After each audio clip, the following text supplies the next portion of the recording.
You know what? It doesn't even matter. Just cut it. Hey everybody, welcome to The Cut, episode 2. I'm here tonight, Tom Roth. We've got my co-host, Anthony Aquendo. Say hey, Anthony. Say what's up. Hey, what's up? And tonight, we are introducing our second guest. Last week, John Butchko. That episode is going up soon. But we are introducing tonight, as part of the Lonesome Rose Tattoo Parlor, its owner, its main dude. We got J.R. Tubbs here tonight. So everybody welcome J.R. to the show. What up?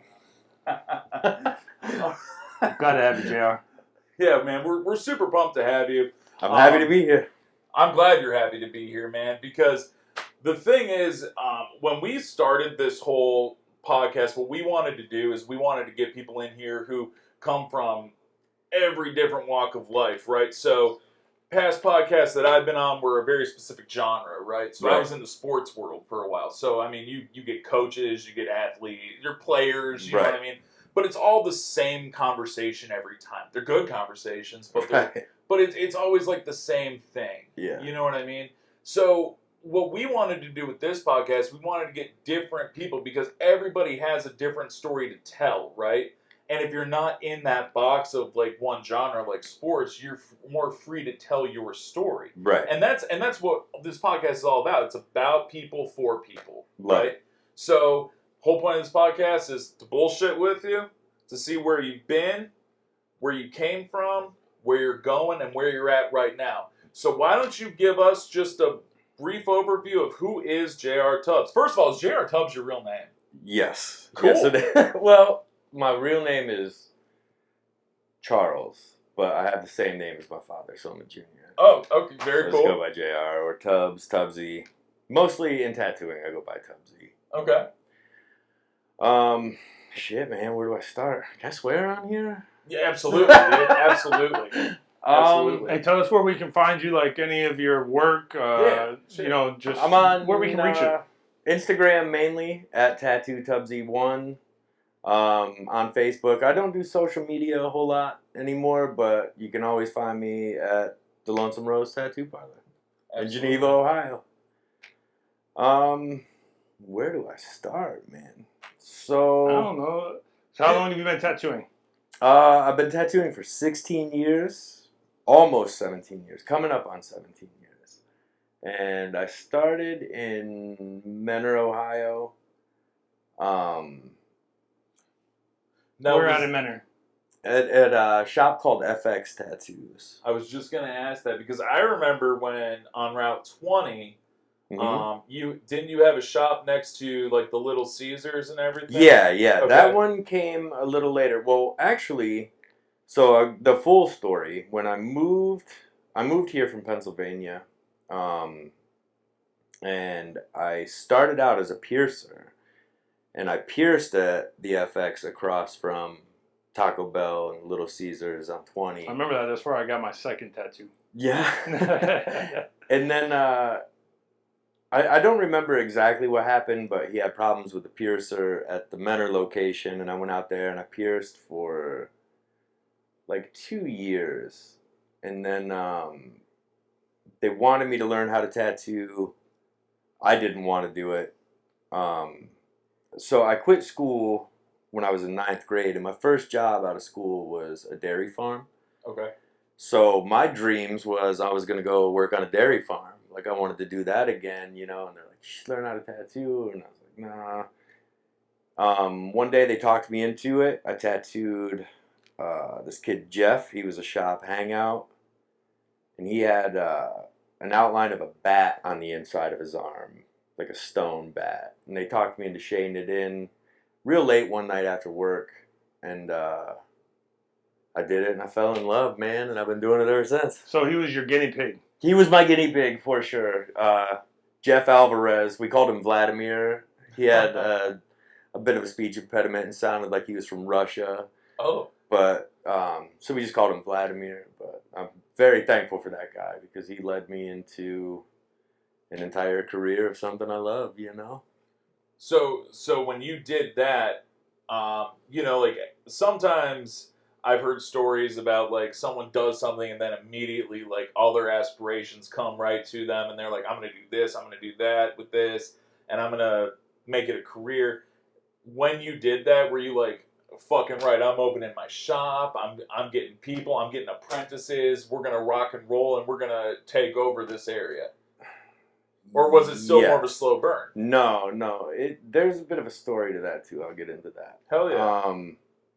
So at the time I had a child, another child was coming, and I knew like apprenticeships, you weren't going to make anything, and like I was really, like I was fucking sinking low, and I wanted to do it. I wanted to tattoo more than anything. And I don't know, I'm a saved Christian, so there was a night where I really prayed about it. I even prayed about it the next day into work, and just like I need to know if this is what I'm supposed to do or not. Yeah.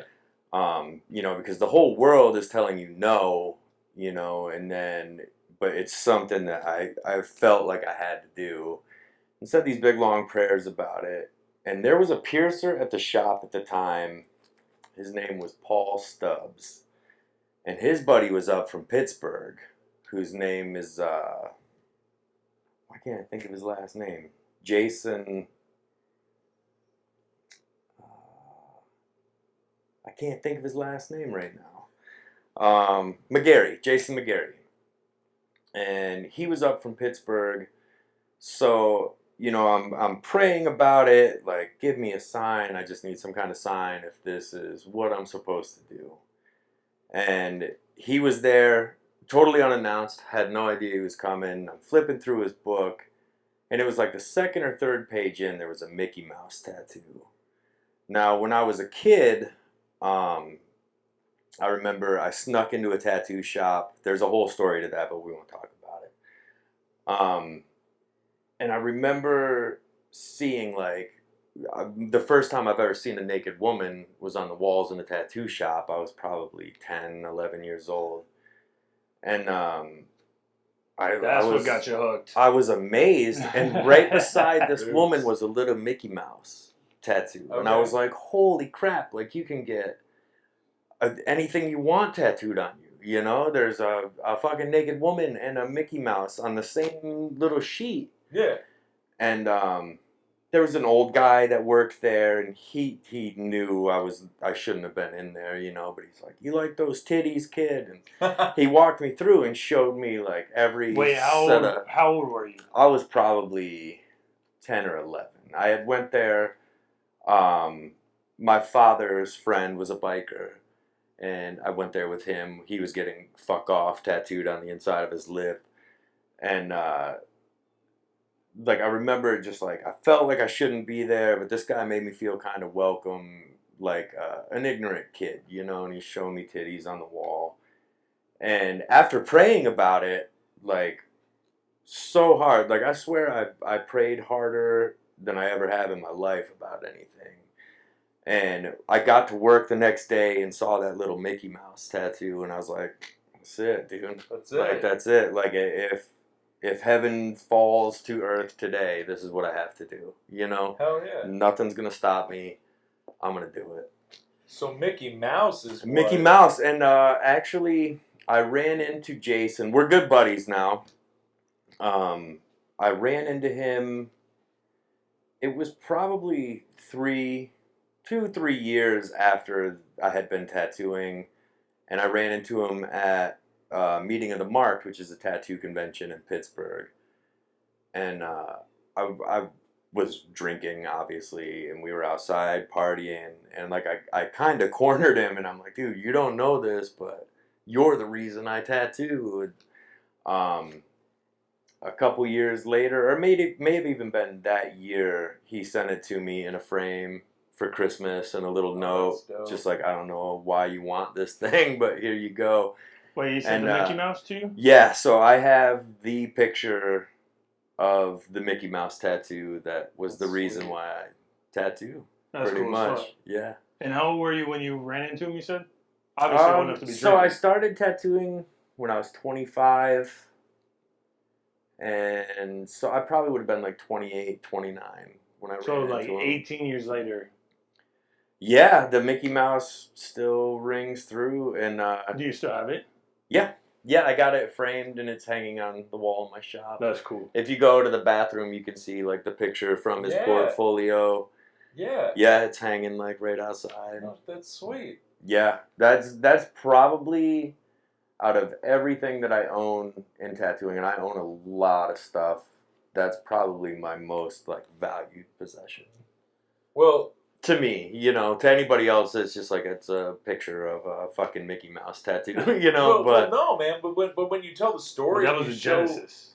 Yeah, the genesis. When you show the meaning behind it to people, and if people ask, and then it's the story, man. Yeah. I mean, I was fucking hooked just now. Like, you know what I mean? Yeah. Like over Mickey Mouse, dude. Like, I've been that hooked on a Mickey Mouse story since I was like 6. It's pretty weird. Like, I feel like there's been a lot in my life that's kind of a little beyond coincidence. You know what I mean? Oh, sure. Like I said, I don't know if anybody else is a saved Christian, but I was saved when I was 18 years old. I used to play guitar for a church when I was 16. I've been around church a lot. That's awesome. And I've prayed for as long as I can remember, Yeah. But yeah, I remember praying about that. And then I saw that Mickey Mouse, and every memory from being 10 or 11 years old popped right back, That's so cool, man.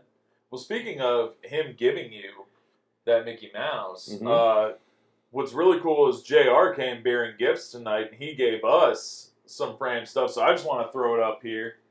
This is all his art, and he was kind enough to give it to us for the show.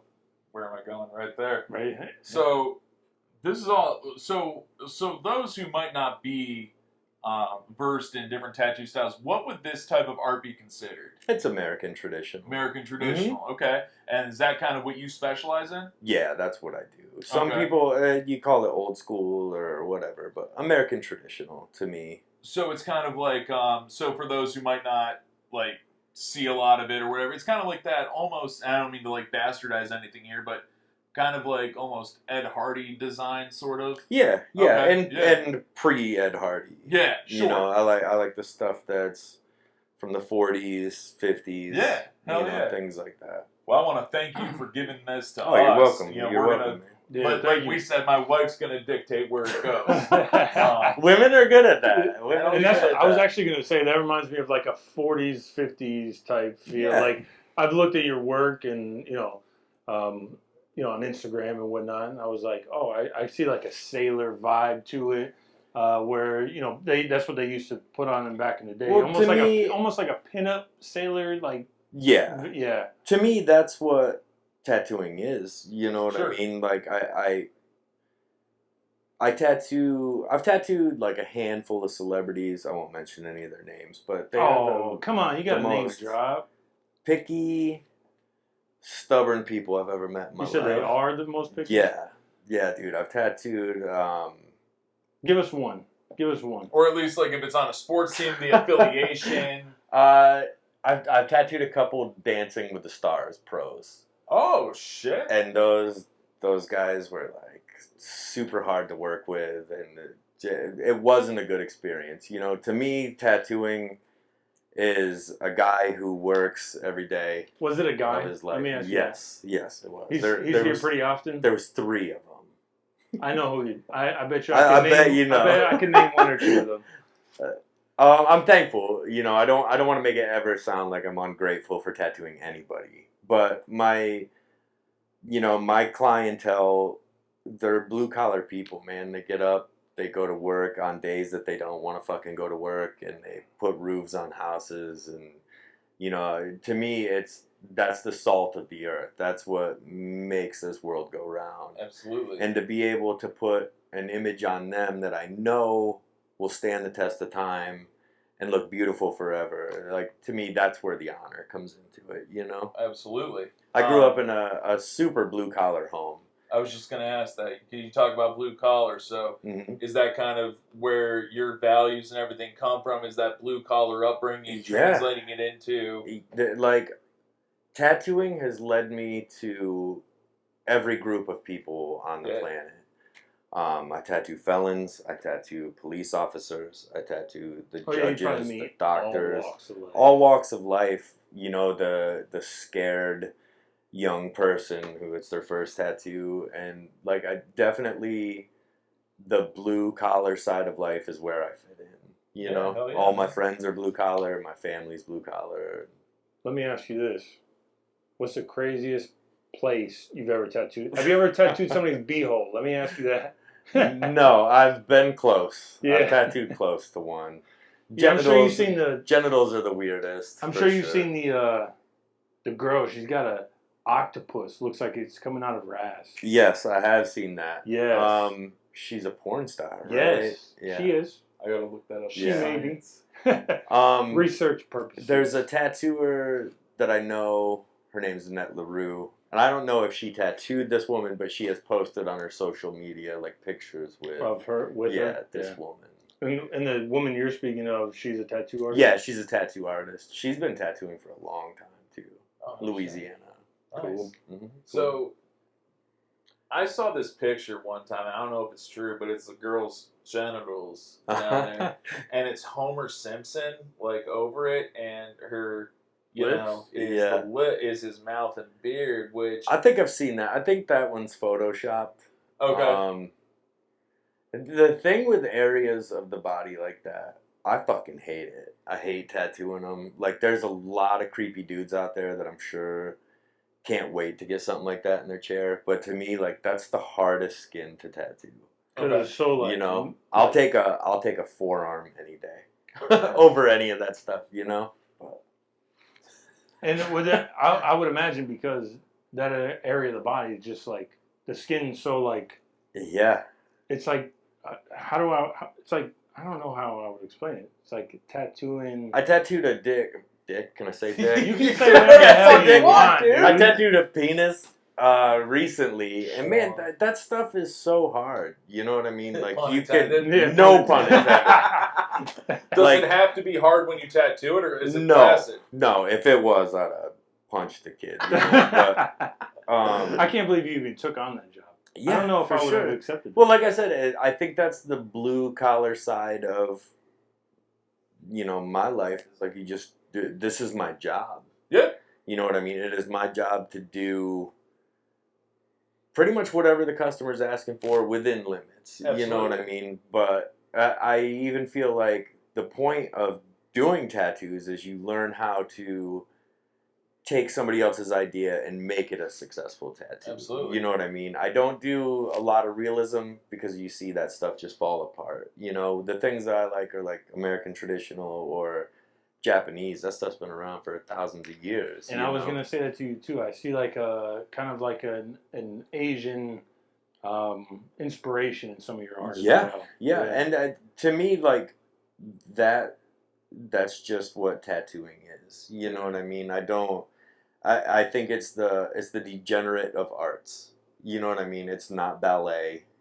It's not the opera. It's just the most When you say you see a lot degenerate art form there is. when you say you see a lot of the realism fall apart, what do you mean? I mean, like, over time, your body will digest pigment under the skin. So, That's like what right it here, does. would you consider this realism? I would consider it semi-realism. Okay. You know. And I Here, see what Tom. you're saying, because this is white right here. Yeah. It was supposed to be white, and that shit's going Tom, away. Right. show. Let me see. So, I got this done.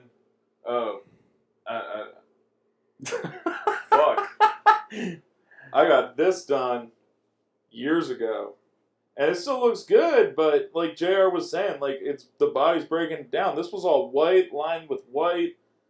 Dude did an amazing job, but it's starting to kind of get to that point where I need to go to someone, I think, and be like, hey, I need you to fix this, make it more vibrant again. You know what I mean? Like Freshen it up. And freshen it like up. That's what it is. I don't like talking shit on that stuff. No. Like those No. guys, they do amazing. You know what I mean? Like stuff that I feel like I could never do.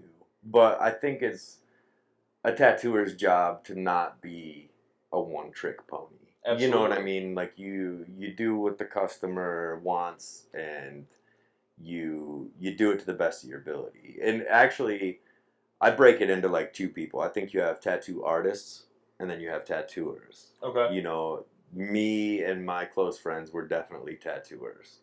Like, we'll do pretty much anything you're asking as long as it doesn't make us look like we don't know how to tattoo. Sure. You know what I mean? How many jobs do you pass off because like you're like that's not my style, or Not very often, man. I can think of maybe 2 or 3 in the past 16 years that I was just Really? like, I don't think I'm the guy for the job. You know what I mean? But What kind of job was it? What do you?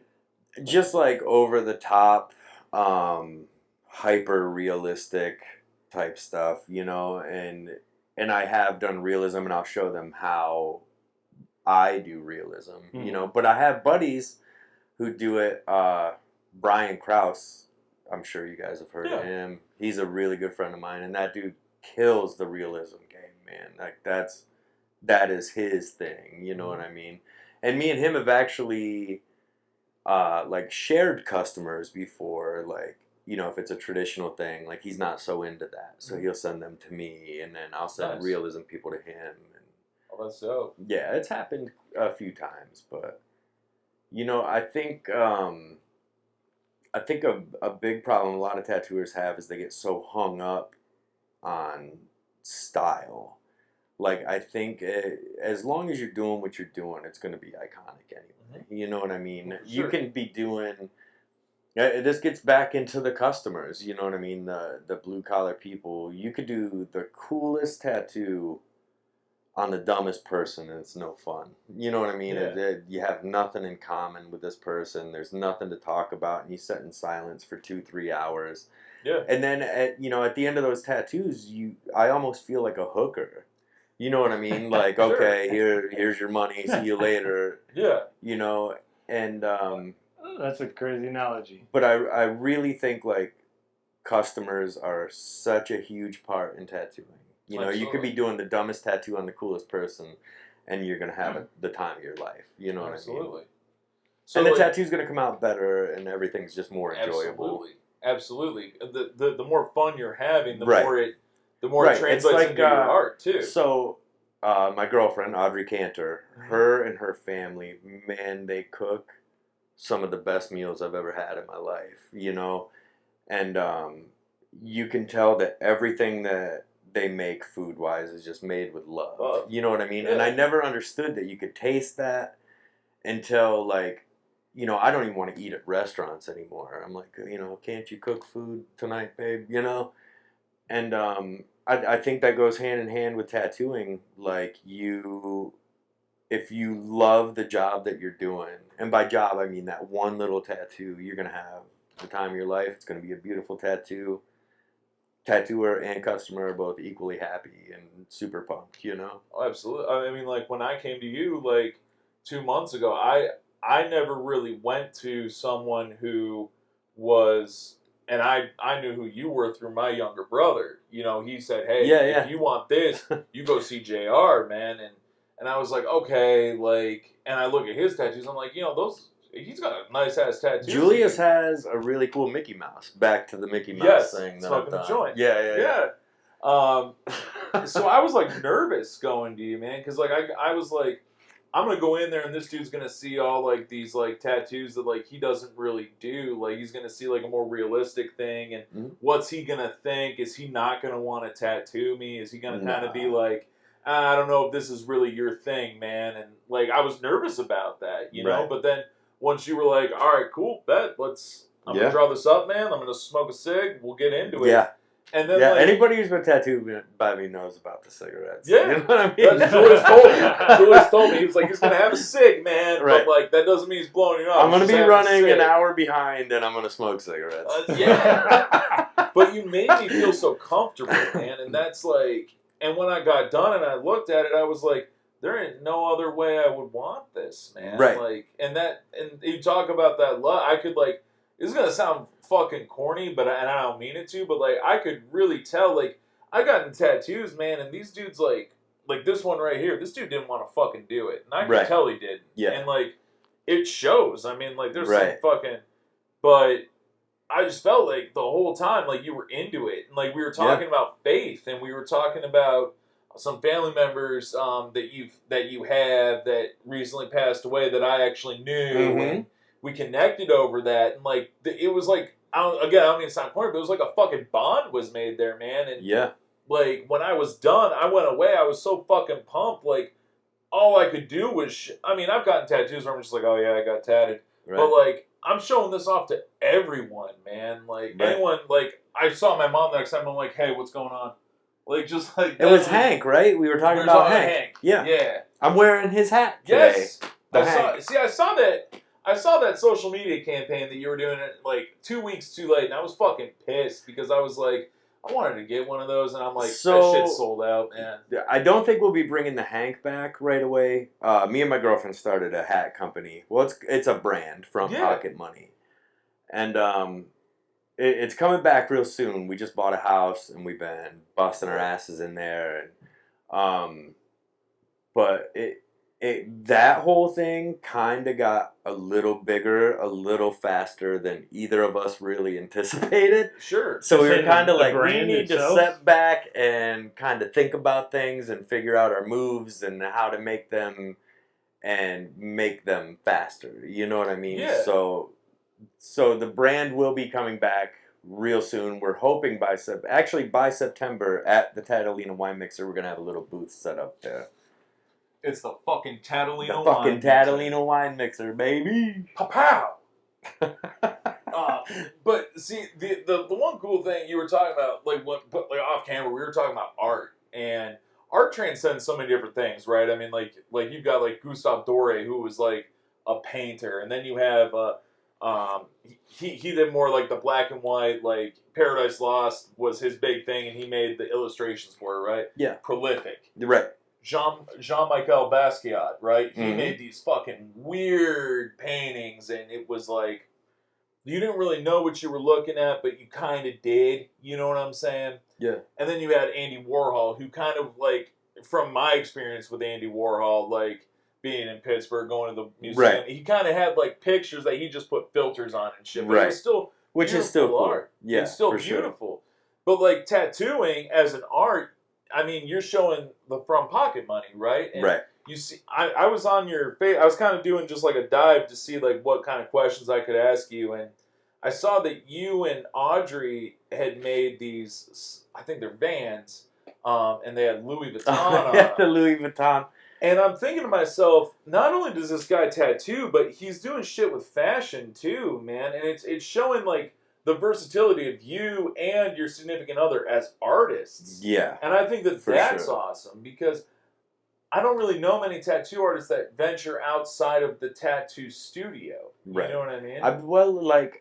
I almost have to. You Sure. know what I mean? I consume myself with tattooing. Like even the Front Pocket Money thing. Like obviously that's a tattoo. You know what I mean? And I drew that up, and Julie we drew says that for What is Hank. that? Yeah, something Yeah. similar. Something similar. Yes. And I forgot where I was going with this, but it's like I need that escape from tattooing, dude, and doing something.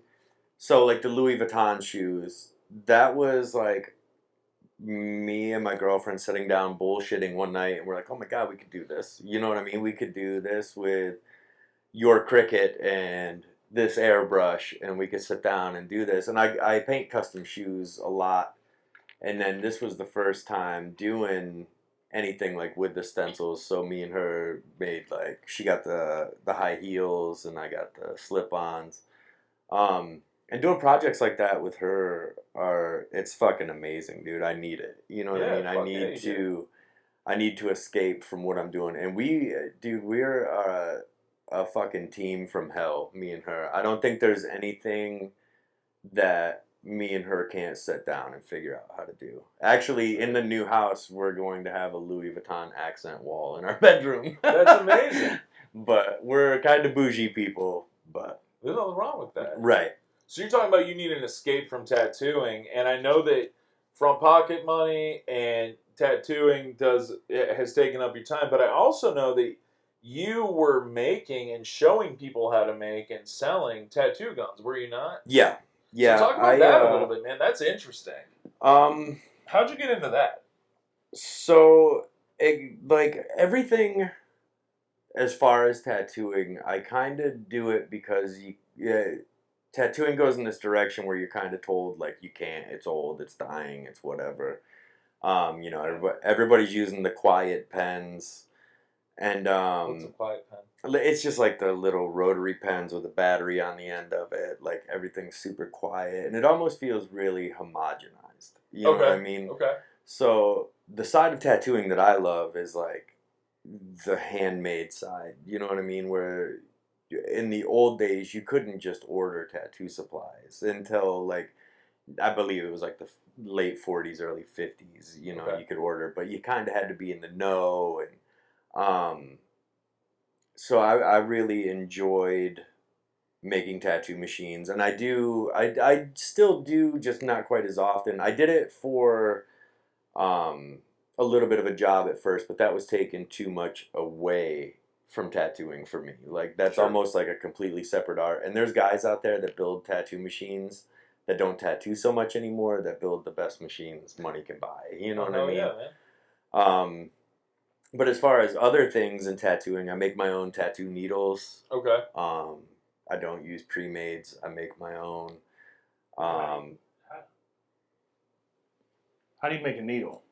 You use so there's a company that I use called National, and they still sell like loose needles. So they're just like number 12 bug pins or number 12 carbons, or I use like, this isn't gonna mean shit, but Mark 1s and Mark 3s, and that's like the taper of the needle itself. And then you separate them and you put them into jigs and solder, and then you solder them to the bar, and then you use like a tightening jig and all that stuff. But, Now, is that something you do, or is that something like the apprentice does? in the olden times, like older times, you would teach your apprentice how to do that, and they would make them for you. But for me, I think there's like a zen to it. You know, there's a zen where I'm just sitting down, smelling solder and flux, and um, most of my I make needles almost every night, but most nights I sit down and I kind of think about the tattoos that I'm doing the next day. Like, okay, I should probably make a couple of these and a couple of these, and there's just like a zen to it for me. I think the less that a tattooer can rely on other people, the better off they're going to be in the future. You know. Oh, absolutely. Just saying, as a electronics repair professional, Mm-hmm. if you ever need a job on the side soldering, Yeah. hit me up. Yeah. You do a lot of soldering. Oh yeah. Yeah. Oh yeah. Yeah. All the time. With needles, you have to use like a silver bearing solder, so it's lead free. There's We've got that. no lead in your solder. Yeah.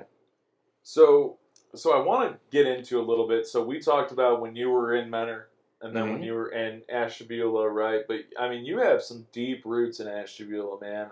Yeah. So you were on Main Avenue for a while, and it kind of rebranded to True Till Death, and that's where I heard about.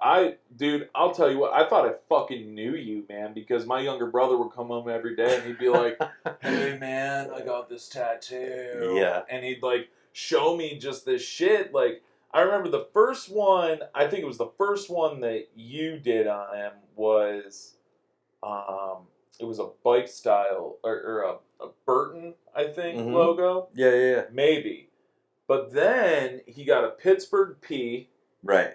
okay, which I thought was like, we live in fucking Cleveland, dude. Right. But, Yeah. I mean, it looked good. Yeah. But then I remember he came home, man, and he had this Indian woman right here and then Mhm. a jackalope right here. Yeah. And those are, to this day, and I tell people, everyone I know, because they'll tell me, "Hey, man, you got some nice tats." Like, they'll tell me, and I'll be like, "You don't know shit about nice tattoos." And you see my brother's sleeve that he has. Yeah. To this day, they're some of the most beautiful pieces of art I've ever seen. And Yeah. I came from your shop, and so tell us about True to Death, man.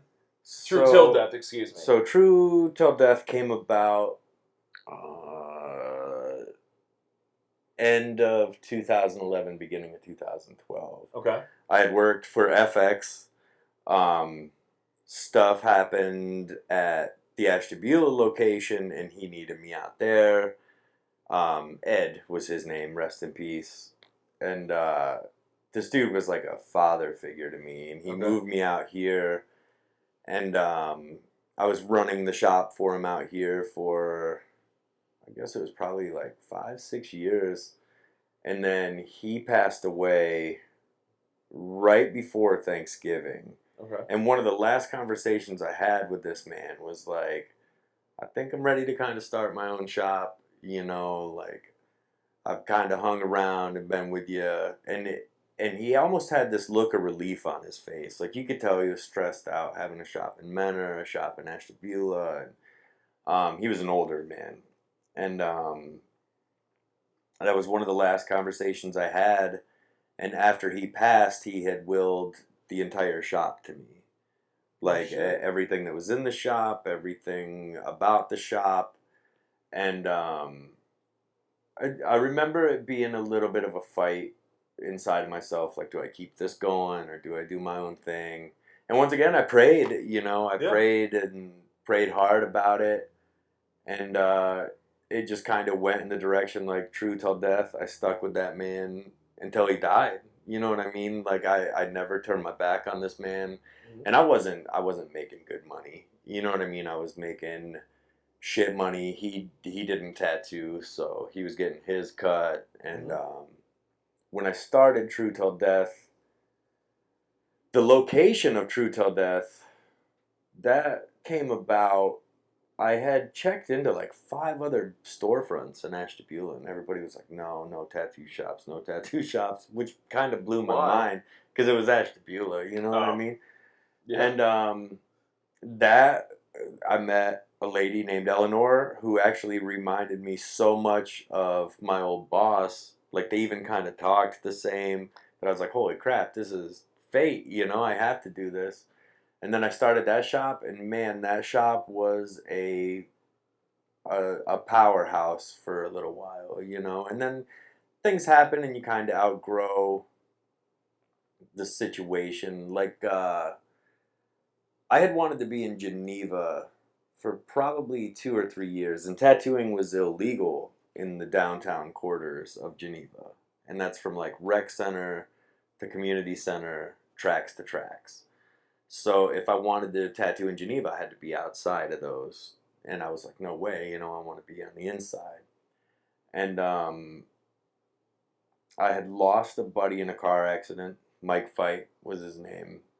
And anytime that something like that happens, I think a lot of people do it, where you kind of put yourself into other people's shoes and like, man, if I die in a car crash tomorrow, all I'm leaving my children is a business in Ashtabula where you have to throw out hookers and you have to throw out crackheads, like quite often, you know what I mean? And so then I pushed to get to Geneva. I met with the city manager. And they were kind of like, you know, we can try this, you know. And the city manager at the time, he even told me later on, we became friends, and he was like, you know, I agreed to talk with you because I thought it'd be easier to tell you no in person, but I wouldn't let him say no, you know what I mean? Oh yeah. And so that was pretty much the whole rundown with True Till Death. Like I just I wanted to leave behind something more. Okay. And you had a staff there too, man. I mean, like, I mean, you had 3-4 guys with you there, I think, and there were always guests too. Yeah, I would bring guests in all the time, and I still do with the Lonesome Rose. But True Till Death was just kind of like the start of everything, and I got buddies that tattoo all over the world, you know. So anytime they would come through, you know, you just come and do some tats. Oh yeah. And then you moved to Geneva, and you take one dude with you. You took Tanner. Well, right? Tanner actually had quit tattooing. Okay. When I closed True Till Death, Chris Rhodes took that over and did his thing with it. It's now Fox and Crow or something. He kind of took the spot, and he's doing his own thing with it, which I think is wonderful. Oh yeah. I kind of like to see tattooing still happening in Ashtabula, you know, like beautiful tattooing. Yeah. And but Tanner he had quit tattooing.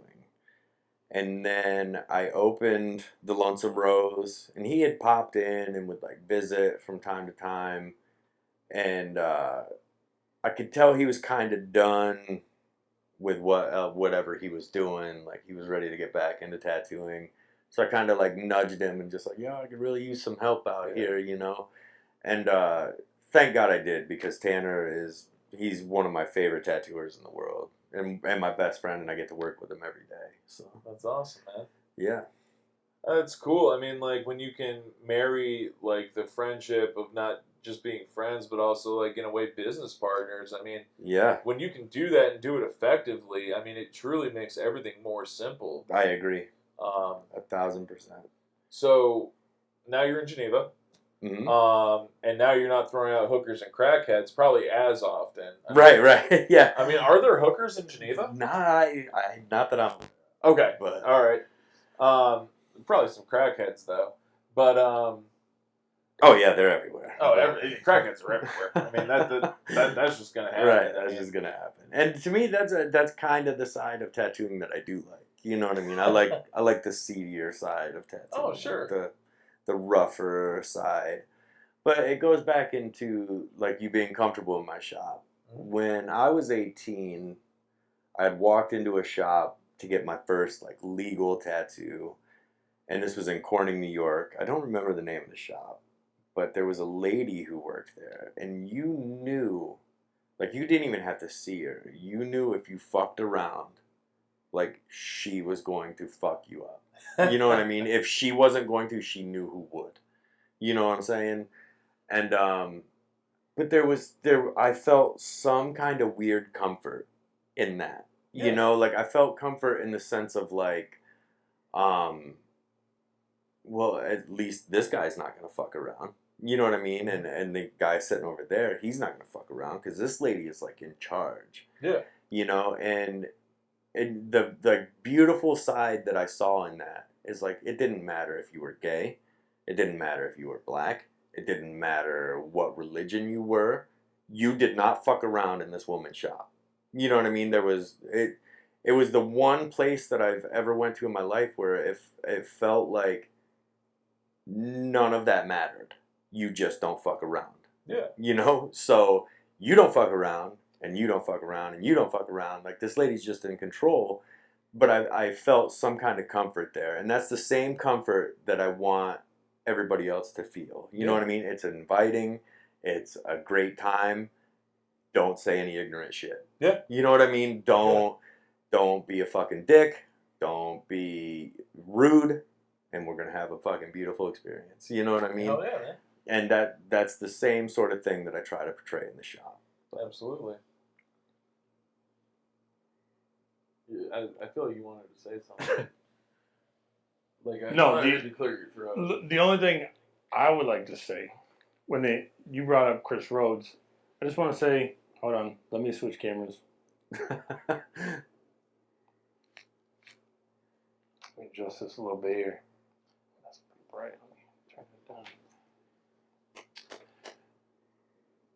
The only thing I would like to say is, Chris, I think you still owe me 10% for figuring out that cover for I think it was Chamber of Commerce. Hit me up, because you wouldn't have known about that if it wasn't for me. So I'm just saying. Why you gotta call my boy out? Because I feel like I'm owed 10%. Get him his 10%, man. Finder's Yeah, fee. you gotta get your money. Just get bro. this That man was 10%. ignorant. Never knock a hustle, you know? I don't Absolutely. knock nothing. That was ignorant, man. That was ignorant of me. Get your fucking money. Get my Yeah. Get your fucking Give money. this motherfucker his money, dude. Yeah. No, I'm just fucking around. No, but I don't know if you know the situation, but he had taken because he does pictures too. Mm-hmm. He had taken a picture of the Smolin Gulf covered bridge, and I can't remember exactly who it was that used one of his photos for the cover of a magazine for something that had to do with Ashtabula. And I noticed, because I have my shop and they dropped the flyers off at my shop, and I saw, I just remember seeing that I remember the book in my head, and then I saw his picture on his Facebook, and I looked at them and I was like, oh, they're identical. I was like, oh, that's cool. So I messaged him like, yo, it's awesome that they used your picture, whatever. He was like, I didn't tell them they could do that. I was like, oh, well, you better figure that out. And from what I heard, he got paid for it. So well, that's good. That's why I'm just saying, 10%, Chris. That's all I'm asking for, man. Got $100? Just throw me a 10. Throw me a 10. Right. Now, when you talked about people being comfortable in your shop, going back to when you were on Route 20, I was in my sophomore year of college. Sophomore year, yeah. Mm-hmm. And I hadn't been tattooed yet, nothing like that. I was still bare everywhere, but I had stretched ears. And I came in, and Dustin Arnett. Mm-hmm. Yeah. So Dustin, I hadn't seen him in a long time at that point, right? It had been like 2 years. Yeah, yeah. I walk in, and he's like, Tom, what the fuck are you doing here, man? You gonna get a tat? And I was like, no, man. But what I do need is I need my ears stretched and pulled. Like, I'd never gotten it done that way before. Right, I always right. had like that tapers, and then you get your blowout, and then you bitch and moan for 3 days, and you're bleeding. Right. I'll never forget this dude. He pulled my ear down. He had this metal thing. He shoved it through quick as shit, and then put the new tunnels through. He was like, "You're fucking done." Right. And I was like, "Oh, cool." And then I'm talking to him. I'm catching up, and it was real comfortable because again, I'd never been in a tattoo parlor or anything like that, and I just needed my ears stretched. And he started talking to me because I asked him like, "Hey, it's like tattooing going to be your career?" Mm-hmm. And he was like, "Yeah, I think it's leaning that way." And, Yeah. we're talking, and he started talking to me, and he showed me this, and I've always wanted to know what it is. And I understand there's circles in tattooing, you can't really talk about shit, but like, he showed me this picture, and it was OATTAN, and I've always wondered, what is that, man? It stands for old ass tattooers talking about nothing. Okay. That's really all it is. It's a group of, it was actually started by me and my very dear friend Crooked Ken. He tattoos in Denton, Maryland at a shop called Black Anchor. If you guys want to check anything cool out, hit him up. It was kind of started just me and him because at that point we started it in 2009, and you could kind of see the shape of tattooing coming about. Like all the square edges are getting rounded off, and not necessarily in any good ways. You know what I mean? Okay. So we were just kind of looking for that close friendship. Loyalty is gone in tattooing. Like it's too far gone. I don't think it'll ever come back. But it used to be like you were blood brothers at that point. You know what I mean? Tattooers were your own clique because there's no other cliques like it. Sure. Yeah. So we kind of started that to do something really similar, and it just became like this clique of super close friends who always have each other's backs. Well, that's awesome. So it's you guys forming your own little group and then expanding and then bringing in, younger people like Dustin maybe. Well, it kind of started as a joke, I guess maybe. But then it was just like we would have people asked to be in, and then we would discuss it, and we're like, we should really turn this into something. You know what I mean? And and now it's like it's just this crew with some of the heaviest hitters in tattooing are like part of it. But that's awesome, man, because like you talk about loyalty is gone in tattooing, right? Yeah. But that right there just speaks to how just from hearing that story, I don't know if I agree. And again, well, I'm not in the tattoo world. It's trying to preserve that side of tattooing. You know what I mean? Awesome. Like tattooing is full of people just trying to get theirs, and I totally understand that. You know what I mean? Like business is business, but if it comes to like dogging out one of my friends, I'll never tattoo you. Yeah. Like I don't care if I'm stone broke. If you got beef with my homie, like you got a beef with me. Like the line is in the sand. You know what I mean? No, yeah, for sure. but it's like that side of tattooing that I fucking love because it's not Walmart. You know what I mean? Yeah. It's not Burger King. It's not so homogenized in my shop. You know what I mean? Like I try to keep it as real and as comfortable as possible. Absolutely.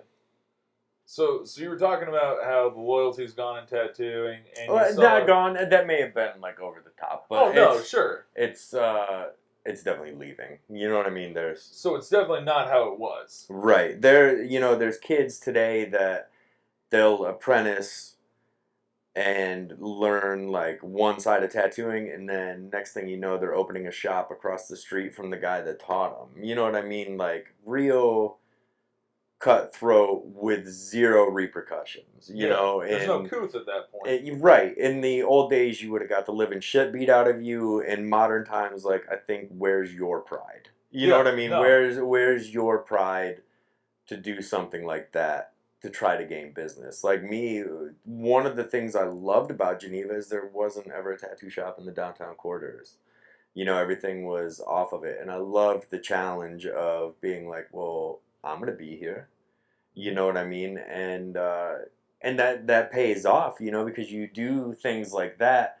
I could have went to Menor, where there's fucking 50 shops now, and I swear to God, every time I go to Menor, I see a new one popping up. You know what I mean? There's one in the fucking mall. Right, and Ashtabula's getting the same. It's like there's shop after shop after shop, and it's like, move somewhere else. Go somewhere where there isn't already a shop. Do that challenge. Keep your fucking pride in check, you know, instead of feeding off of somebody else's runoffs. You know what I mean? Like, tattooing needs to bring back that kind of loyalty where it's like, yo, I can't open up in that town. You know, this guy's here. Yeah, JR's there, man. Right, I can't open up on this guy because he's there. You know, I've seen it just recently. I got a buddy who tattoos in Madison, and another old friend of mine opened up like in the same parking lot with this guy, and I'm like, what are you doing, man? You know what I mean? Like, why would you do that? Why would you take away from something that this guy's got going on? And I think I know what you're talking, because I drive by that shit every day. So Madtown, where I've gotten some work done. You know, that was some of my first. Like I told you, I had a buddy who tattooed out of there, and now I see a guy Holy Ghost tattoo over there, and it's like appointment only. Yeah, I mean, and it's cool. I will never ever knock anybody's hustle. Oh, absolutely. But at the same time, like, have some pride about it. You know what I mean? Have some dignity and do something on your own. You know what I mean? Well, yeah. I mean, not just Madtown though, man. I mean, like, south on 528, not even 2 miles down the road, you've got Arcola down there. Yeah, there's already shops doing their thing down there. You know what I mean? Like, I don't like that side of tattooing where you just infringe on somebody else's thing, and everybody's supposed to just be fucking cool with it. You know what I mean? I would be so bummed out if a shop opened up across the street from me. You know what I mean? I'd be like, what the fuck, dude? Yeah. You know? I would probably be a little more confrontational than I should be, but well, it's fucking with your business, man. Right. And this is how I provide a living, and this is the work that I've put in, you know? Yeah, you paid your dues. You've been traveled, you've done your time, and now you deserve that respect. Yeah, I would never want to step on anybody's toes. Fuck yeah. To get I don't think that you should treat people like stepping stones to get somewhere else. No, absolutely. You know what I mean? And unfortunately, I'm not just in tattooing, but it's everywhere. Society it's in general. It's the way the world is going. I mean, you see it in every industry, right? You know? And the one thing I found really interesting that you said earlier is that like where you see tattooing going. You were talking about how the circles kind of become the square. So where do you see tattooing going like 10 years from now? Like, not as an art form, as, you know, acceptance. I mean, I don't know. I think it's going to reach the point where it becomes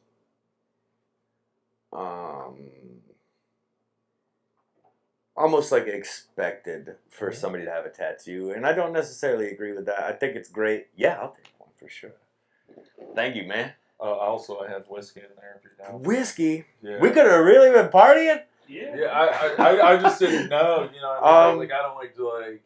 The way, like, I see tattooing going to a place that's so watered down it becomes not tattooing anymore. Okay. You know?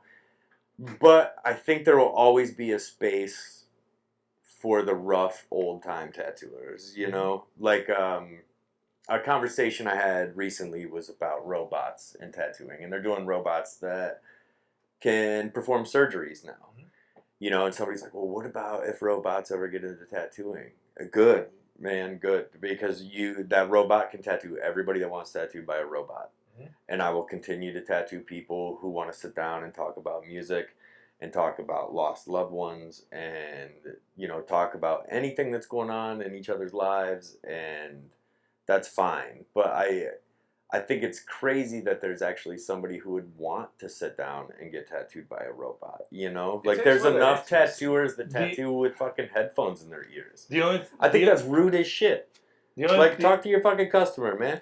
The only people I think that would actually sit down and have a robot tattoo them would probably be the people that you talked about who are super fucking picky. That want things like very specific, and they can pretty much just Google whatever image they want. So it's and like have a robot put it on them. Like numbing creams, right? Yeah. There's numbing creams and tattooing now, and I don't agree with it at all. You know, I think that the only people who should wear a tattoo are people that have sat down and earned the tattoo. Yeah. Anybody can buy a tattoo. Yeah. Anybody can buy some numbing cream and you put it on. And I think that takes away the meaning and the magic of your tattoo. Yeah. You know, your tattoo can have the most meaning in the world, but as soon as you take the pain aspect out of it, like, does it really mean as much? You know, like, I've tattooed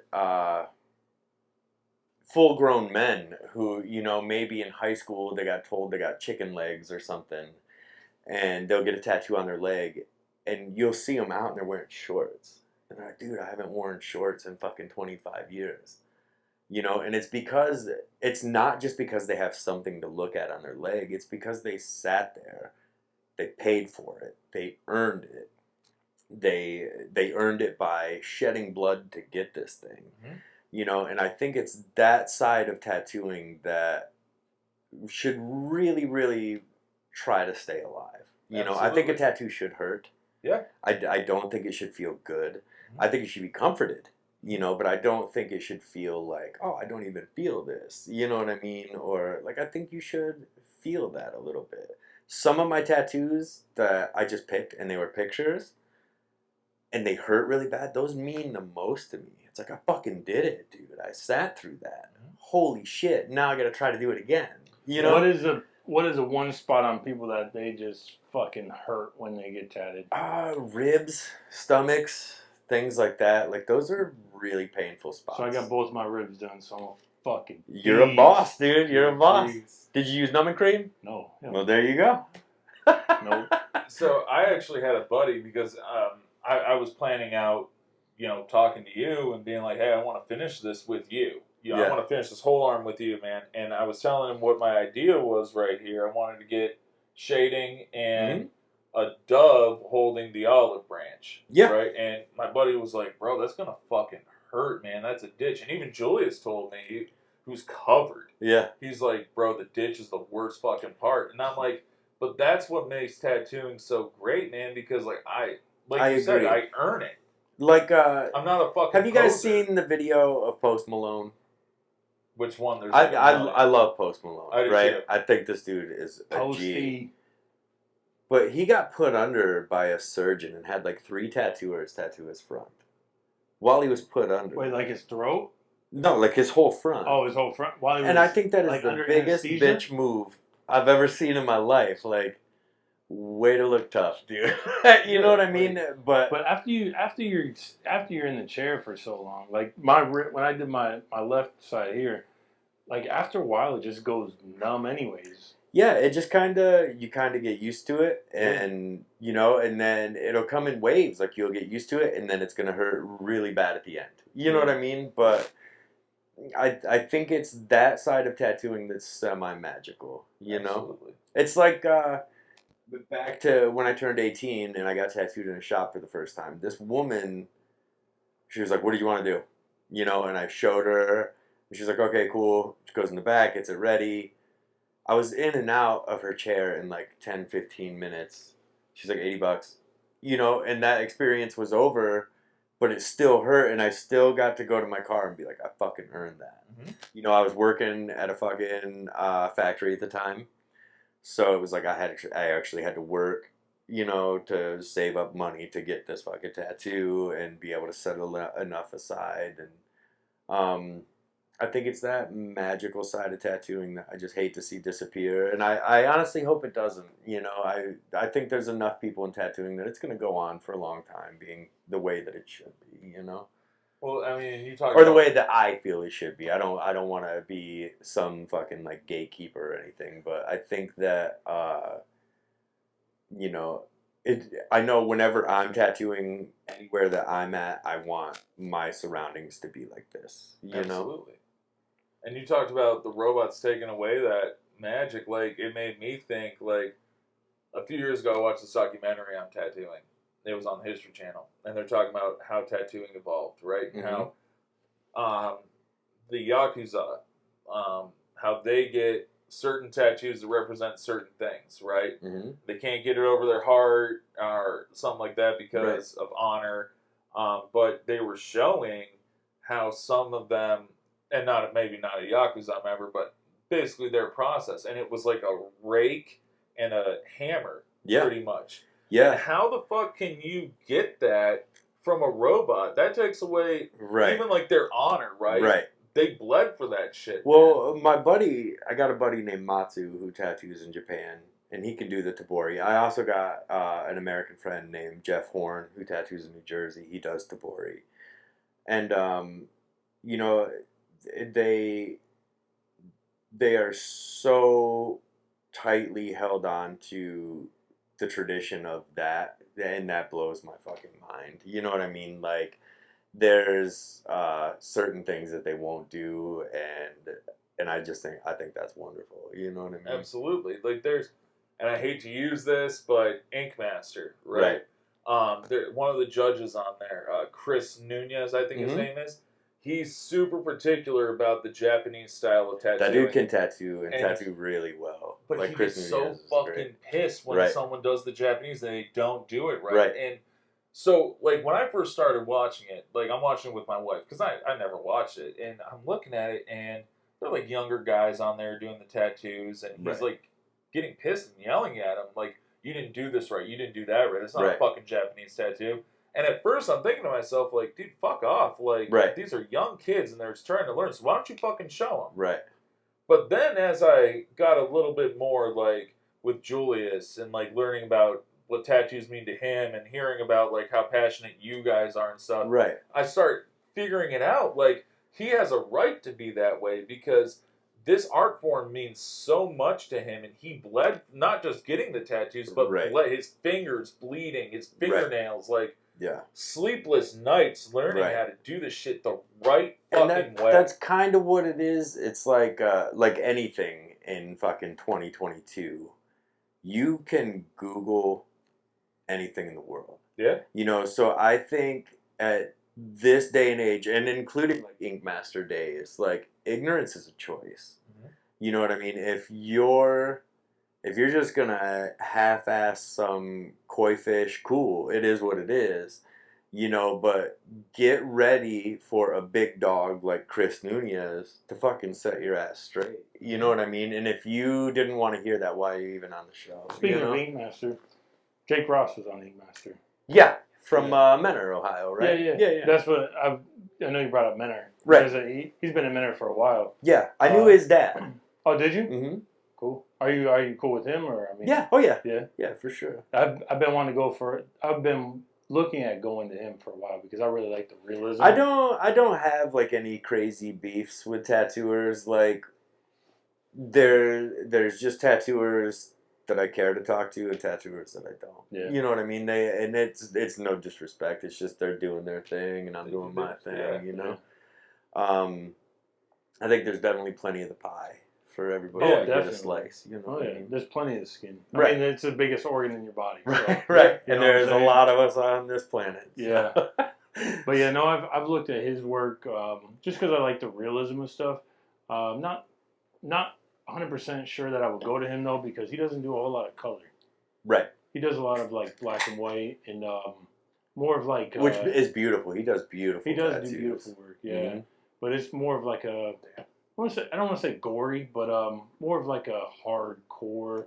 What I'm looking for because I've said it for years, but I don't think I found the right the right artist that I would go to. Mm-hmm. But I would love a sleeve that's like super detailed, realistic, and almost kind of like the best way I could explain it is you start off with like an something that looks like an atom, Mm-hmm. and then it kind of from there grows out, and then eventually becomes like Earth and like people, and then Sure. the sky, and then Yeah. like the astronomy with like stars and galaxies and shit like And that. you're looking to do that in color? Color, yeah. I would So- look around. You know, somewhere I bet there's a dude who would kill for that job. This gets into like the changing of tattooing is the internet, right? Mhm. So I remember when I first started tattooing, which was only 16 years ago, and it feels like a fucking lifetime with the way the technology works. Well, you say only 16 years, like Right, but people would bring in these little like pixelized pictures that they printed off, you know, and it would be like a tribal tat or whatever, and you're trying to fucking make this Straighten out thing the as cool as lines, you can yeah. and blow it up as big as you can. But I see that happening now just in reverse. Like, you know exactly what you're looking for. Use that internet to find your next tattooer, not your next tattoo. Find the guy that's going to do the job. You know what I mean? Right. Don't find the job. Find the dude that's going to do it. And like, you know, you might have to travel to fucking South Dakota to get this thing. But dude, think about the fucking memories that you're going to make. oh, for sure. The dude in South Dakota should be fucking pumped. I can't speak for anybody. You know, I don't know who you're going to go But to. if somebody's traveling from But if somebody states said, away, dude, I get people that, I got a guy coming up next month from Chicago.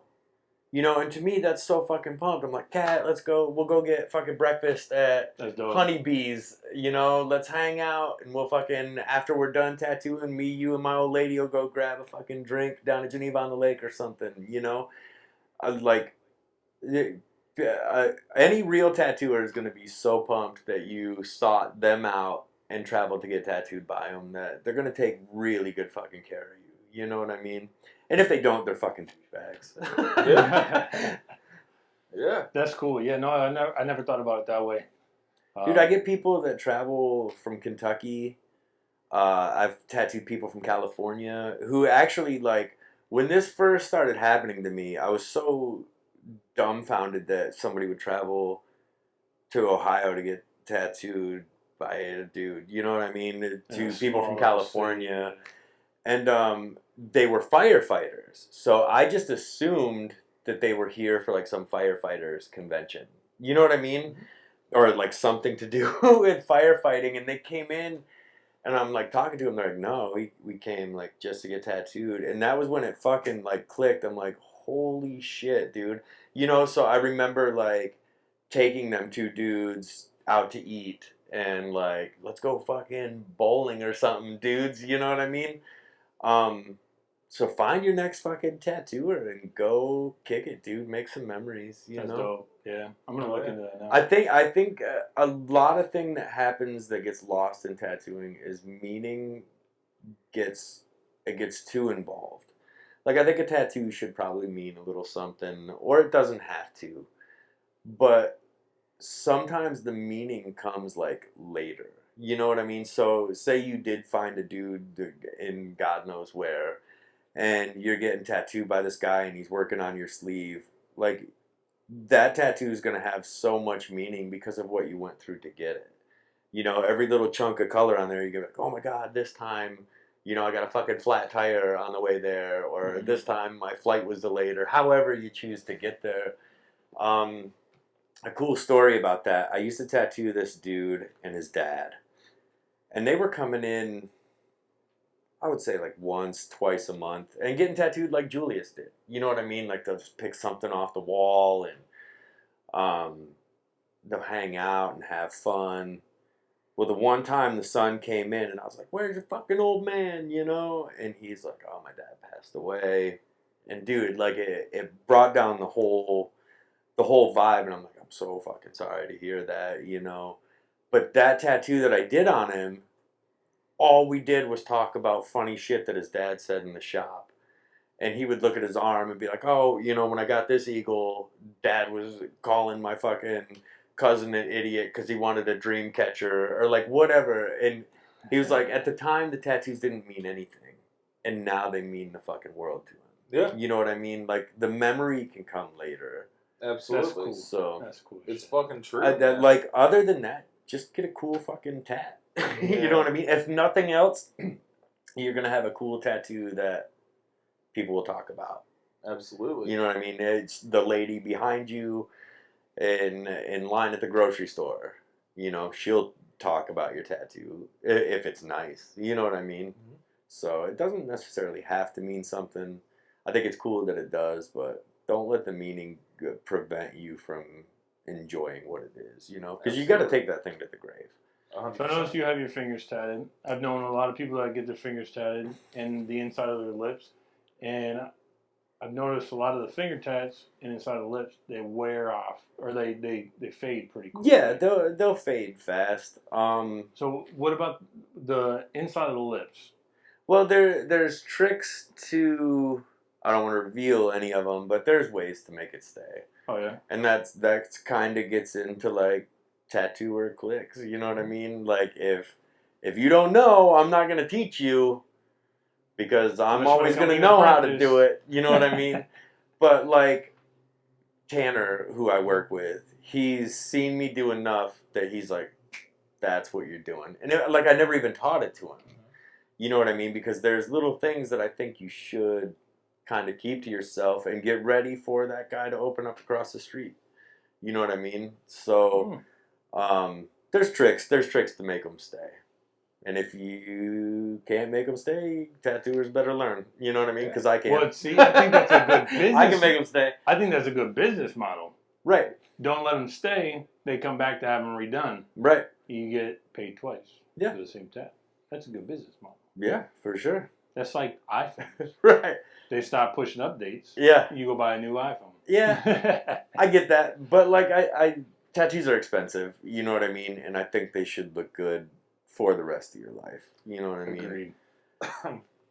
It's funny that you say, tattoos are expensive, and going back to that, they might not mean something now, but you'll find the meaning later, right? Like, we got some, back when I first started where I work. This is really good, by the way. Yeah, that's the... It is actually pretty. It is actually pretty damn good. It's a I'm not a fan of IPAs, but this is all right. It's a tropical IPA, and it was just something that was at the store, and I was just like, you know what, we're gonna have a podcast, and I want to drink. So, yeah. And then I saw it, and it looked pretty delicious. Tom, I'm sorry, that was rude as fuck. That wasn't rude, bro. This is a fucking podcast. It's off the cuff. Yeah, we're just fucking winging it, anyways. So when I first started where I work, we weren't allowed to show our tattoos. We weren't allowed to. I still to this day wear a black sleeve over my arm, like one of those like Allen Iverson, Philadelphia 76ers, you know what I mean, like shooting sleeves. Yeah. That would have been fucking sweet when I was 13, you know what I mean? Like, but now I'm like, fuck. But now it's become much more accepted, I guess, in my work where like, hey, I can kind of roll it up a little if it's a hot day out. And there's this lady that I used to work with. She's older. She was a fucking OG at selling cars. Shout out to Sandy. She taught me everything I know about selling cars, right? And every day she didn't just teach me about selling cars. She taught me about like how to be a husband, how to be a better son, you know. And this woman really cared about me. And when she retired, it really fucked me up. But the one thing she said to me one time, and I kind of got pissed at her, like, I didn't have my sleeve on. It was dead. It was like fucking December. It was a snowstorm. No one's coming in. Right.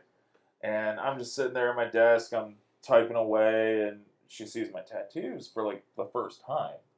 And she's like, oh, why would you waste all that money on that? And, you know, me being me, you know, I'm kind of a little bit more PC at work because I don't like to make waves. Right. You know what I mean? So I, like, in my mind, I'm going, fuck you, bitch. Right.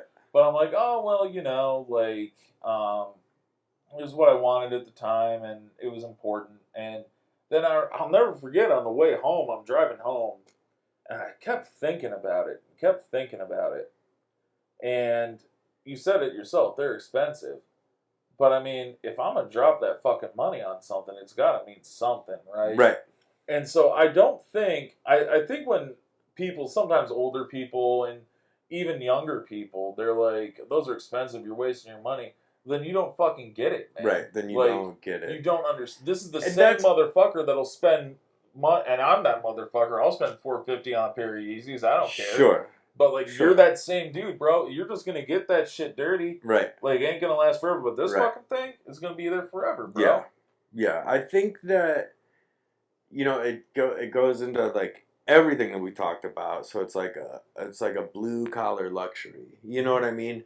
And people talk about the permanence of tattooing, and they use words like forever, and that's not true at all. You know, did Leonardo da Vinci have any tattoos? Not that we know of, right? I mean, he might have. Yeah. Was he an artist? Yeah. Yes, there's tons of his work living. The thing with the tattooer, our work is gone. You know what I mean? When you go, our work goes. Mm-hmm. You know, and I think that should be celebrated a little bit and kind of understood that we are pouring our heart and souls into, even if it's a half an hour tattoo, we still really want that to look good. And the thing is when our customers pass away and we pass away, there goes our entire body of work. You know what I mean? Other than like Tattoo Flash, which is cool, but you know, it's just kind of like, there it goes, you know? And I think that there's something very, very beautiful to that. Mm-hmm. You know what I mean? Yeah. I mean, you said it yourself. You pour your heart and soul into it, and I think that's one of the more beautiful aspects of tattooing. Is like, for me, when I see stuff like, you know, like, again, I'm gonna keep going back to it, but Julius, right? Mm-hmm. I mean, so the battleship that you tattooed on him, mm-hmm. that was for my grandfather, right? Right? He never even met my grandfather, right? Like, but he chose you to do that on him, to give him a memorial. My grandfather, who I hardly even knew, you know, what I mean, I didn't even know this dude was in the Navy. Yeah, you know, but he did, and that was the way that he memorialized my grandfather, who had been dead for, I think, a year before Julius was even born. That's what he chose to do, and that it's a beautiful piece, and that goes with him to the grave, right? And it left your shop. It goes with him. I see it. I'll remember it forever. Right. You know, and like, it's funny as shit because, like, I was the first one in my family to get a tattoo, right? Mm-hmm. I got my mom's name right in here. Yeah. It's still nice to this day. I can't believe it. Shout out Karen. I remember my dad saw it. Man, he flipped the fuck out. I mean, I was like 19. Right. I started growing my hair. I had the ear gauges in, and he's just flipping out on me, just like, what the fuck are you doing? You're supposed to be doing this. And I remember we were on a family vacation. I remember Julius sitting there and just kind of like staring. And I never understood why. And then I go back to college, and I come back home, and he's like, I come home for Christmas break, and he's like, I'm about to get tatted.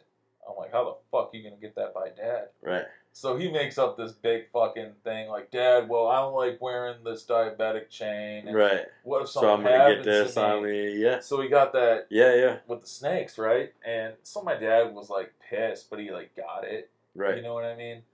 And then Julius just goes hog wild. Right. Like, I mean, I've got a few. You know, I'm nothing crazy, but this cat, you see him, you know he's tatted. I mean, he's Yeah. got the head tats, Yep. everything. And the whole reason that my dad changed his whole attitude on tattoos was because of you. Right. Because he started seeing the legitimacy of the art, man. Right. Like, seeing, like, all right, like, this isn't... Because, like, growing up, like, my dad, like, we'd see, like, people with Geneva on the Lake with tattoos, and, like, oh, it was so cool. Like, oh, that's cool, I'm going to get one. My dad's like, fuck that, that's stupid, you know what I Right. mean? Like, and so it was ingrained in us for so long. Like, tattoos are for, like, bikers and, like, Right. dudes that beat the shit out of people or athletes. Or, Yeah.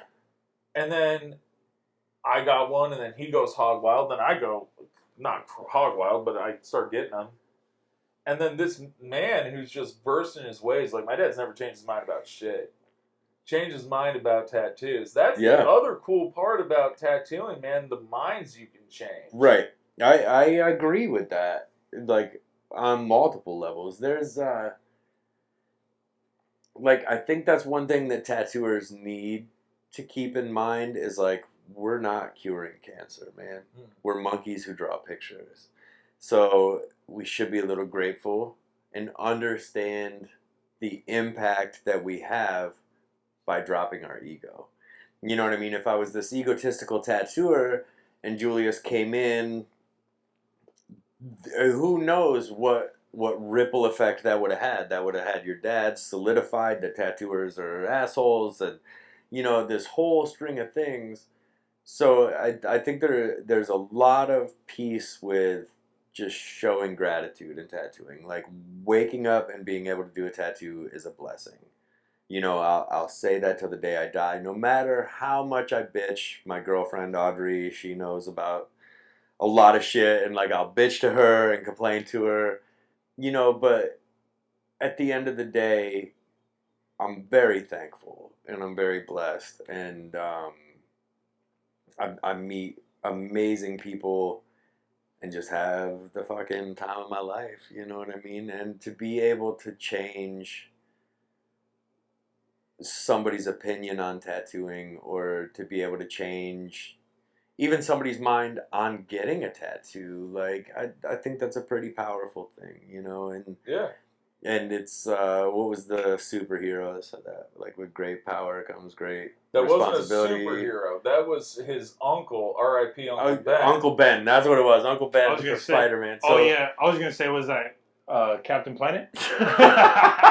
I'm not hip on all that stuff. I'm not hip on it, but He just cared about saving the planet. but it kind of goes with that, and I imagine that to be true in every aspect of life. You know, if you get to finally meet your favorite guitar player, I really hope and pray for your sake that dude's cool. Yeah. You know what I mean? Because that dude can easily destroy an image of... I never want to meet my favorite musician. Who is it? Kanye West. Kanye West? I You don't want to swear to- meet Kanye West? No, because I know he'll be a fucking asshole. I know But he that- will. But Honestly, that's, I don't think he is. Like that's what you would normal expect. You know what I mean? Like, what if you met this dude and he's just like, yeah, man, nice to meet you, you know? Oh, no, for sure. I mean, it's pretty cool. Like, I mean, I met Wiz Khalifa. Right. And he was a cool-ass dude, man. Like, Right. he was exactly what you thought he'd Yeah. be. That dude... Did you meet him in Pittsburgh? I did. Yeah. Okay. So my best friend from college knew him. Right. And we went to a concert of his. It was Wiz Khalifa, Mac Miller, Kendrick Lamar, and French Montana. It was a Right. crazy-ass lineup. I was pretty messed up. And Right. my buddy's like, hey, Cam said to come back. And I'm like, the fuck is Cam? You know Right. what I mean? And we go back and just smoke. Yeah. And I'm like, no.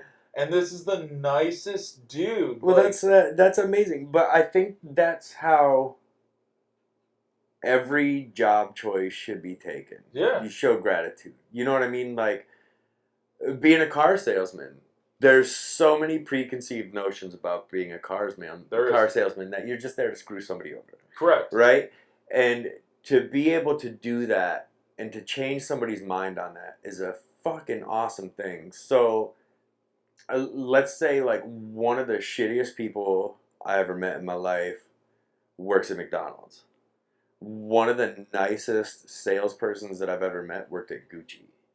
You know what I mean? She's not getting $500 for this belt. Gucci is. Mm-hmm. She's probably making the same amount. But you just have to take pride in what you do and show gratitude. You know what I mean? Every day. I think that especially a career where it's like a car salesman or a tattooer or construction worker or anything where there's these preconceived notions, you should go above and beyond to hold traditions but kind of change some views at the same time. You know what I mean? Oh, you absolutely have like make people feel comfortable. So okay, I got once again, I'm not going to mention any names, but I handed out a Tatalina wine mixer flyer to a customer, and her daughter is part of the LGBTQ community. Okay. And which I think is wonderful. You know what I mean? And she was like, is this going to be LGBTQ friendly? Yeah. And I'm like, one, none of my friends are bad people. Mm-hmm. You know what I mean? But I understand there's that side in tattooing. But if you go to the quote-unquote safe space shop, they don't have a pistol in their top drawer of their toolbox. Mm-hmm. They're going to call a cop because they can't inadequately fucking handle a situation. Like, what are you going to do? Throw this guy out for being an asshole? Cool, what if he fights back? Mm-hmm. You know what I mean? And I can tell you everybody that's at this event would fucking murder this guy. You know what I mean? And you don't have to fly that flag. Mm-hmm. But just be that person. You know what I mean? Just be a good fucking human being. Or female. And that's what I hope that like that woman took away from it. Absolutely. Like, well, this is gonna be full of fucking rad dudes having fun. Me and my girlfriend are gonna be there partying. She's gonna be selling some front pocket money stuff, and she's kind of the glue that's holding the whole tat party together. You know what I mean? Like, she's making sure this is done, that is done. Oh yeah. And it's just gonna be a good fucking time. But it just goes back into like whatever you do in life, just be a good. Can we get some person. information? So this Tatalina wine mixer, right? Let me hold it up. So, yeah, let's hear it. When is it? It's September. And what is it? 23rd, 24th, 25th. It's it'll be during the Grape Jamboree in Geneva, Ohio. Okay. It's kind of the first of its kind, little mini tattoo expo. I got tons of buddies coming from all over the country that'll be tattooing there. You come, party down, get a cool tat. Hell yeah, man. So when I lived in Phoenix at the fairgrounds, mm-hmm. at the Arizona State Fairgrounds, they used to have a tattoo expos. Yeah, yeah. And you would walk through, and if you saw an artist that you liked, you'd fucking hop in line. This is kind of the exact same thing, except these are my closest homies. My daughter will be tattooing there. No shit. She tattoos with me and Tanner at the shop. That's awesome. My buddy Rob Roach, he's from Connecticut. Bill Grahams from Connecticut. Jesse Struthers from Akron. Josh Fallon, who's one of my favorite tattooers in the world. That dude's coming from Detroit. Zach Grimm, he's coming from Buffalo. Brian McFadden, he's from Akron. Danny Stacks, he's from Akron. I'm not sure where he tattoos now. He's down south somewhere. Crooked Ken's coming from Maryland. Ronnie DeLaquila, this guy started tattooing in 1972 in Brooklyn, New York. Damn. So this dude just hit 50 years in tattooing. Holy and he's shit. a So he's really seen it all. you come out, you would get to meet a living legend who is one of the nicest people I've ever met in my life. And you said he's from where? Brooklyn? Yeah, he learned how to tattoo in Brooklyn. He now tattoos in the Poconos in Pennsylvania. Oh shit. The names that aren't on there, my buddy Rich Pye from Queens, New York, he's coming. Who else? Joey Knuckles will be up from Columbus on Friday. He's only tattooing Friday. Yeah. Why does that name sound so familiar? He's a heavy hitter in tattooing. Yeah. He's a really big name. Yeah, just tons I of feel like fucking he's in a mob. That tattooers. sounds like a mob man. Yeah. Fucking, Yeah. you're gonna go see We'll Joey say Knuckles. it's better to be on Joey's good side than his bad side. You know what I mean? All these names, man. Joey isn't gonna let anybody be a fucking idiot. We'll say That's that. sweet. I had a tattoo artist's wife actually try to buy a vehicle from, or not try to, she was going to, but it's just hard to get vehicles now. He's actually based out in Painesville, Perry area. Brian McCrone. Oh yeah, yeah. Yeah, Brian. I love Brian. He's a really nice guy. Yeah, he's been in the dealership. Becky's his wife's name. Yeah, Becky. Right? Yeah. Becky. Yep. I sell her brother quite a few vehicles. Becky's brother, who's a really nice. He owns a construction company out here. Mm-hmm.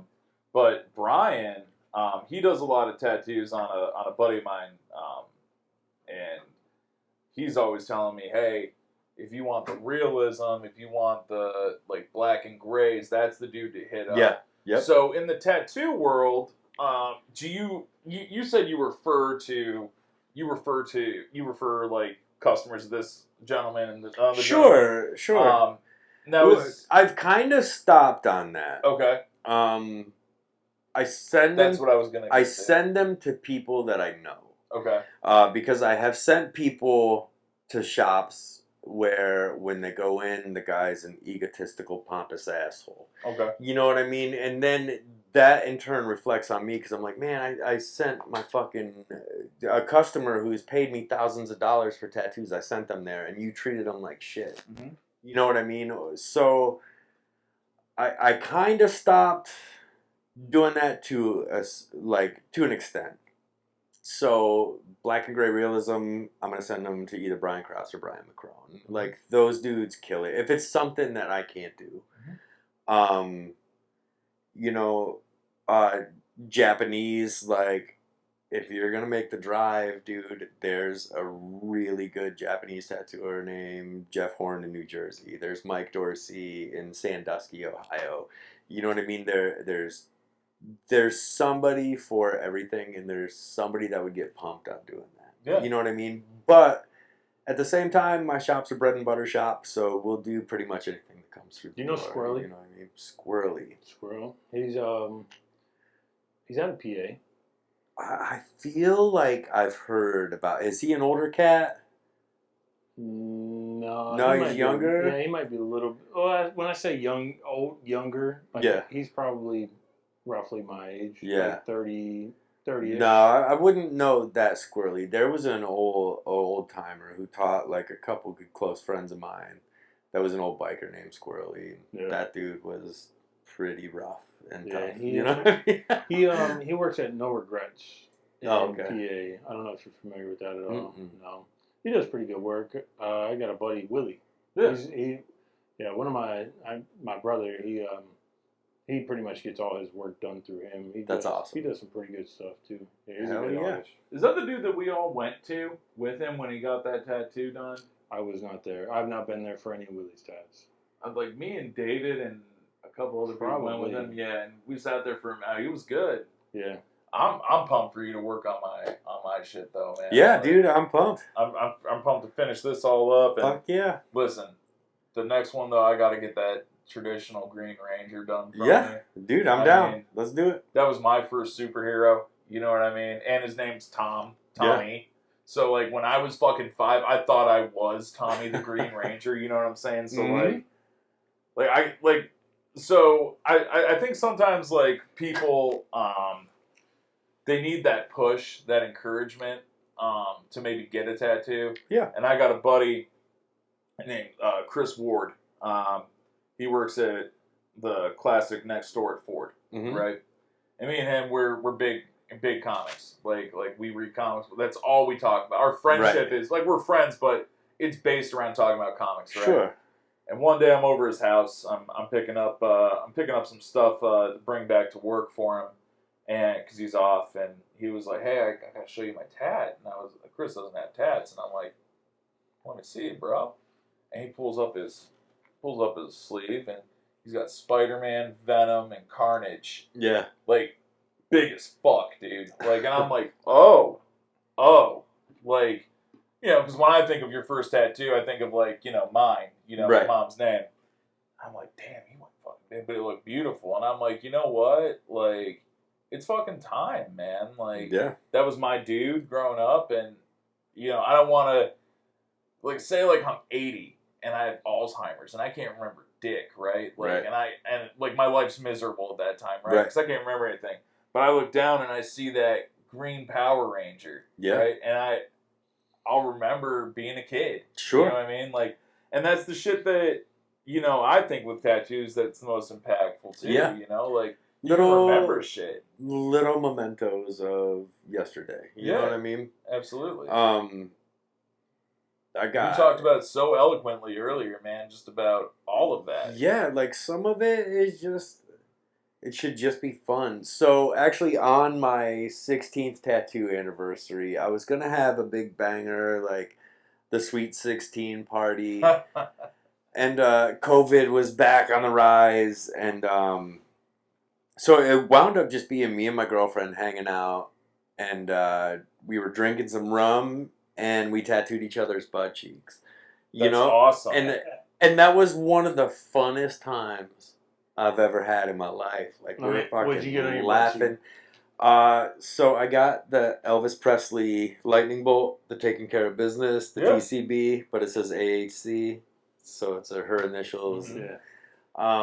Like I just think that things like that should be so celebrated, and hopefully one day when I do have Alzheimer's and some lady in a nursing home is wiping my ass and she looks at it and is like, laughs. "What is this?" and you're just like, "That was the most beautiful woman I've ever met," or fuck it, however it goes. You know what I mean? But I think that's what it's about. Like, look at your arm and remember the fucking Power Ranger. Remember it today. Remember it when you can't remember shit. Yeah, fuck So- yeah, dude. Keep it fast, keep it hot. You know what I mean? Oh man. What do you got? I don't got You've been nothing. quiet as shit. Did I just end it? I've been quiet. Are we ending with keep it fast, keep it hot? No, I don't know. I don't know. We're about I can't read that from here. About an hour and a half in. Hour and a half. I mean, we're an hour and a half in, man. We covered a lot of shit. Yeah, dude. That was a good combo. So, I mean, honestly, you said it. I mean, the way you just. I mean, I feel that punctuated the evening, man. I mean, I was an English major in college, so Yeah. I'm always looking at shit like that. And I Which feel is like that weird because I am not good at English or sentences or. I mean, but you got through it, man, and you punctuated it so well. I mean, we covered where you've been, where you're going, Yeah. you know, where you're at. I mean, you talked about your relationship. You talked about tattooing, not Yeah. just as a job, but like as something that's truly beautiful to you. And I think that that's amazing because over the course of time, like having any job, like you sometimes lose that passion, right? Right.